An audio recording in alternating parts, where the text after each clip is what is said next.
Everyone, अस्सलाम वालेकुम, नमस्ते, सत श्री अकाल एंड जय श्री राम। कैसे हैं आप लोग? आई होप आप लोग बिल्कुल ठीक होंगे और मैं भी बिल्कुल ठीक हूँ, एकदम बढ़िया।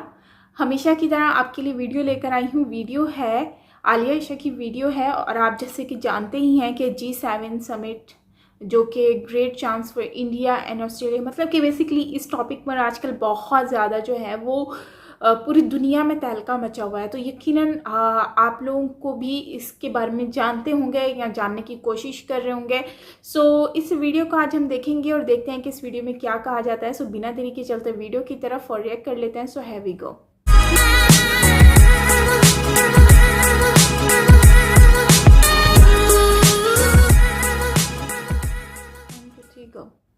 मैं हूं आलिया और आप देख रहे हैं breaking barriers with Alia Shah. Welcome to my show.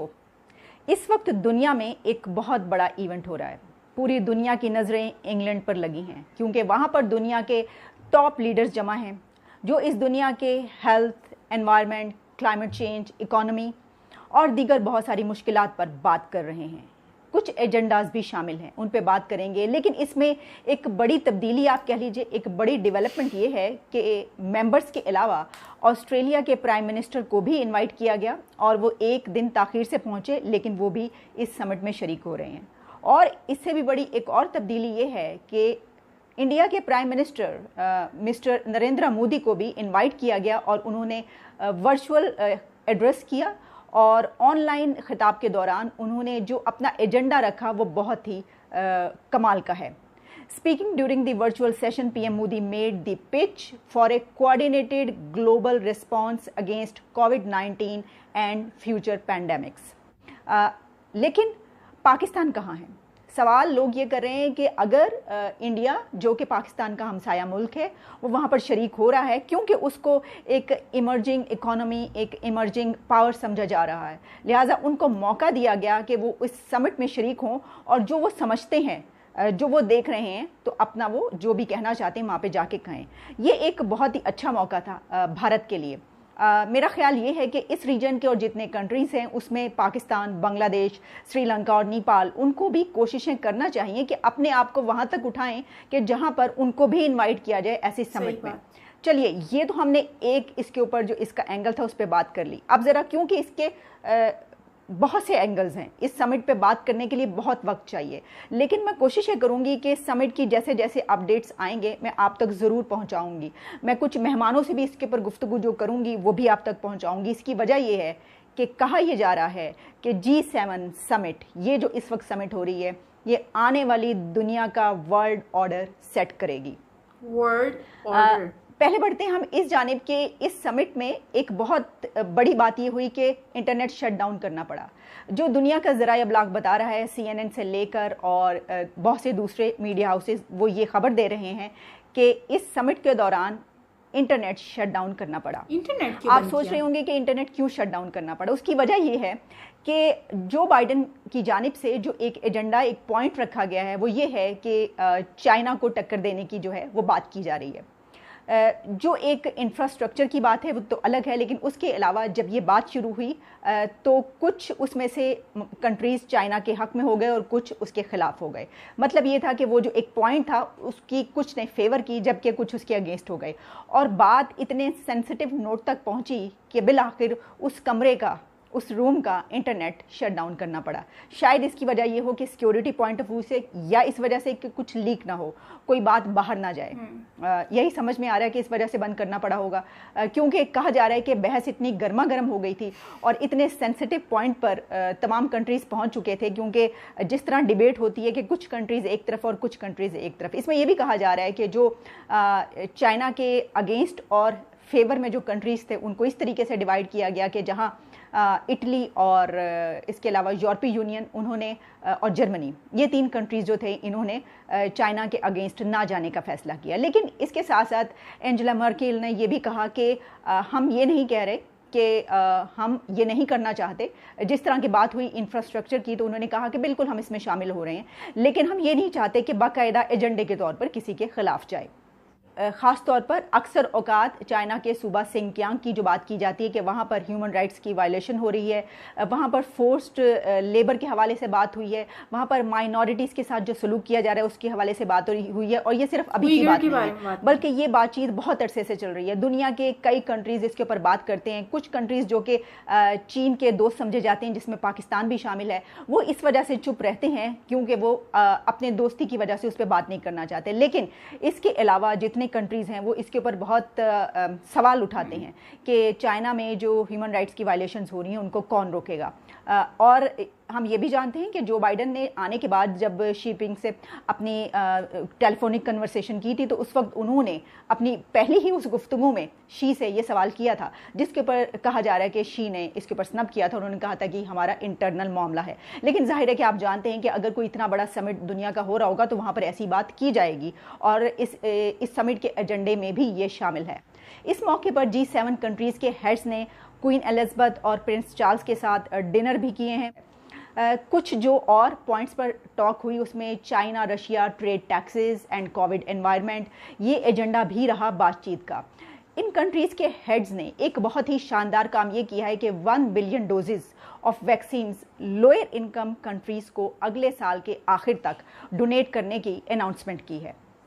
ये एक बहुत बड़ा स्टेप लिया गया है जिसका कि इंतज़ार भी किया जा रहा था। इसकी वजह यह है कि बहुत से कंट्रीज़ अभी ऐसे हैं जहां पर बहुत ही कम रेशो है वैक्सीन लगने की, और वहां पर उनको फ्री की वैक्सीन की ज़रूरत है, तो उन तमाम कंट्रीज़ को ये वैक्सीन दी जाएगी।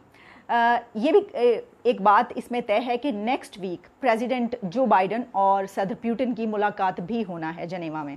प्रेसिडेंट बाइडन से एक जर्नलिस्ट ने जब ये सवाल किया कि आपका सदर पुतिन के लिए क्या पैगाम है, क्या आप बताना चाहेंगे, क्योंकि नेक्स्ट वीक आपकी उनसे मुलाकात है, तो उनका कहना था कि उनको मिलकर वो पैगाम देंगे। उन्होंने इसको हंसी में उड़ाया। उन्होंने कहा कि जब वो मिलेंगे तो वो खुद ही उनको वो पैगाम दे देंगे।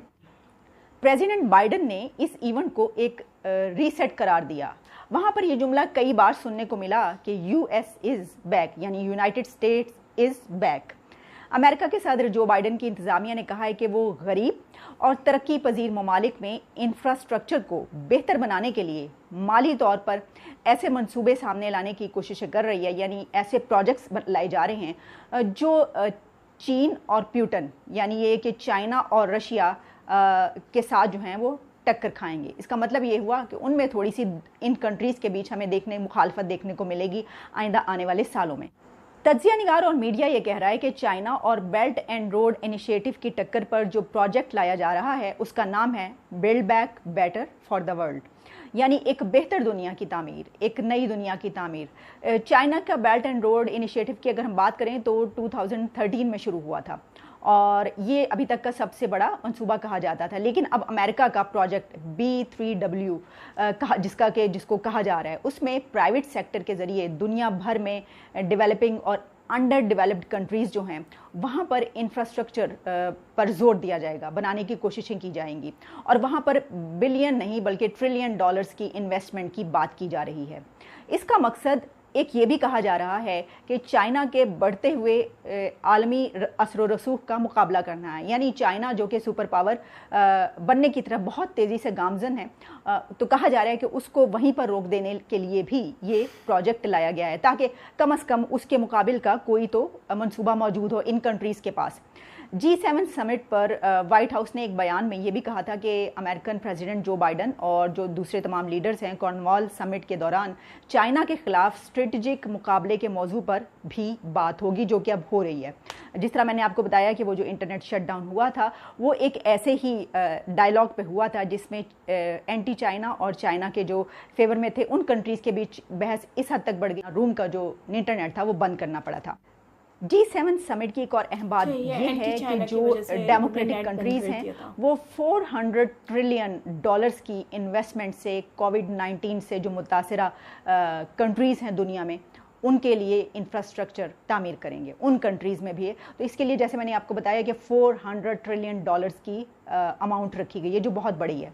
ख्याल रहे कि बीजिंग ने दुनिया के कई ममालिक में बेल्ट एंड रोड मंसूबे के तहत जो है वो अरबों डॉलर्स की पहले ही इन्वेस्टमेंट कर रखी है। मैंने एक इस पर डिटेल वीडियो भी बनाई थी कि जो इंफ्रास्ट्रक्चर है उसकी दौड़ इसके ऊपर मैं बना चुकी हूँ, जिसमें चाइना, इंडिया, पाकिस्तान सब शामिल हैं कि वो क्या क्या कर रहे हैं इस सिलसिले में, किस तरीके से आगे बढ़ रहे हैं।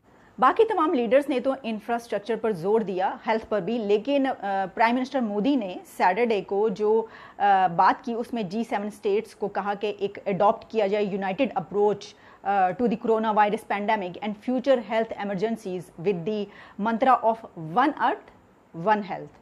यानी ये कि पूरी दुनिया एक और सबकी सेहत भी एक, यानी इकट्ठा देखा जाए सबको। अगर किसी के ऊपर कोई मुश्किल आती है तो सब उसके लिए मिलकर लड़ें, और इसका मतलब ये भी है कि हेल्थ को बहुत इंपॉर्टेंस दी जाए। He pointed to the special responsibility of democratic and transparent societies to prevent future pandemics. ये भी एक बहुत बड़ी बात है कि आइंदा अगर कोई ऐसी पैंडेमिक आती है तो उसके लिए जो है वो तैयार रहा जाए। यही वजह है कि उन्होंने जो स्लोगन दिया वो one earth and one health की अप्रोच थी, इसकी बहुत तारीफ की जा रही है। बहरहाल ये जो है तमाम जो मेरे पास डिटेल्स थी अभी तक जो हुआ उसके बारे में मैंने आपको बता दिया। 3 बड़ी इसके हवाले से जो इसके फीचर्स हैं G7 समिट के, वो मैंने आपको डिटेल में बता दी। इसके अलावा अभी तक की 2-3 नई डेवलपमेंट्स जो हुई थी, एक ये कि ऑस्ट्रेलियन प्राइम मिनिस्टर वहाँ पर इन्वाइटेड हैं, पहुँचे हुए हैं।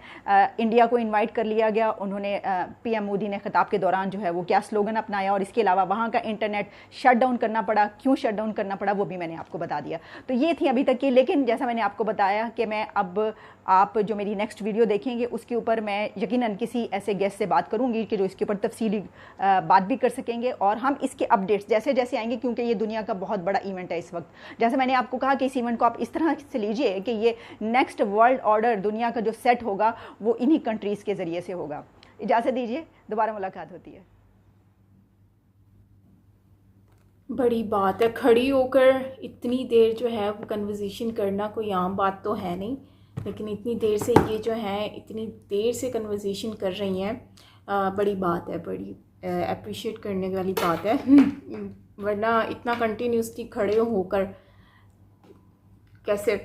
एनीवेज गाइस, ये वीडियो थी जिसमें G7 के बारे में बात की जा रही है, और दुनिया के सब बड़ी बड़ी कंट्रीज़ जो हैं और उनको जो रिस्पॉन्सिबल कंट्रीज़ मैं कहूँगी, जो रिस्पॉन्सिबल कंट्रीज़ हैं उनको बुलाया गया है यहाँ पर। और इस G7 जो है इसमें इंक्लूड किया गया है उन रिस्पॉन्सिबल कंट्रीज़ के जो प्राइम मिनिस्टर्स हैं उनको, और उसमें जो है वो अपनी अपनी राय रखने का कहा गया। और जबकि PM मोदी जी के बारे में बताया गया है कि उन्होंने जो अपना एक स्टेटमेंट दिया है उसमें यही कहा है कि आप जो हैं अगर मतलब कि उन्होंने अगर वो चाहते तो कुछ और भी स्टेटमेंट रख सकते थे, लेकिन उन्होंने अपनी रिस्पॉन्सिबिलिटी को इस तरह से निभाया है कि कहते हैं कि one world one nation and, मतलब कि